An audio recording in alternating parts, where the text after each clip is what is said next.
இன்னைக்கு பார்க்க போற டாபிக் என்னன்னா cloud computing course in Chennai. First cloud கம்ப்யூட்டிங்னா என்ன அப்படின்றத பத்தி பார்த்துடலாம். கிளவுட் கம்ப்யூட்டிங் அப்படின்னா என்னன்னா ஒரு கம்ப்யூட்டிங் சர்வீசஸ் அப்படின்னு சொல்லுவாங்க. அதாவது நம்மளோட டேட்டாவை ஒரு விர்ச்சுவல் ஸ்டோரேஜா யூஸ் பண்ணிக்கலாம், ஸ்டோரேஜாவும் யூஸ் பண்ணிக்கலாம். அந்த ஸ்டோரேஜ் பண்ண டேட்டாவை ஆக்சஸும் பண்ணிக்கலாம். எப்போ வேணாலும் அதை இன்டர்நெட்ல கூட நீங்க ஆக்சஸ் பண்ணிக்கிற மாதிரி யூஸ் பண்றதா கிளவுட் கம்ப்யூட்டிங் அப்படின்ற மாதிரி சொல்லுவாங்க.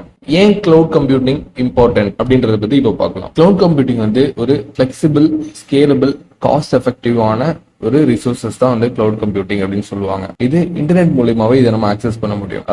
இப்போ ஒரு பிசினஸ் நடந்துட்டு இருக்குன்னா அந்த கொலாபரேஷன் இம்ப்ரூவ் ஆகும், இன்ஃப்ராஸ்ட்ரக்சர் காஸ்ட் ரொம்ப குறையும், ஒரு இன்னோவேஷனா ஃபாஸ்டா பண்ண ஹெல்ப் பண்ணும். அதனாலதான் கிளவுட் கம்ப்யூட்டிங் ரொம்ப இம்பார்ட்டன்ட் அப்படின்ற மாதிரி சொல்றாங்க. நம்ம காஷி இன்ஃபோடெக்ல படிச்சு பிளேஸ் ஆன ஸ்டூடெண்ட்ஸோட லிஸ்ட் தான் நீங்க இப்ப பாத்துட்டு இருக்கீங்க. இந்த பிளேஸ் ஆன ஸ்டூடெண்ட்ஸ் பத்தி இன்னும் கொஞ்சம் டீடைலா தெரிஞ்சுக்கிறதுக்கு, அவங்க எந்த மாதிரியான ரோல்ல பிளேஸ் ஆயிருக்காங்க, அவங்க எந்த இயர் பாஸ் அவுட், எந்த குவாலிஃபிகேஷன் அப்படின்றதெல்லாம் டீடைலா தெரிஞ்சுக்கிறதுக்கு டிஸ்கிரிப்ஷன்ல லிங்க் கிளிக் பண்ணி பாருங்க. அதுல டீடைலான ஆன்சர்ஸ் உங்களுக்கு கிடைக்கும். நெக்ஸ்ட் நம்ம காஷி இன்ஃபோடெக்ல internship and course both online and offline ரெண்டுலயுமே அவைலபிளா இருக்கு. வேணும்னு நினைக்கிறவங்க கீழே உள்ள நம்பரை கான்டாக்ட் பண்ணுங்க. தேங்க்யூ.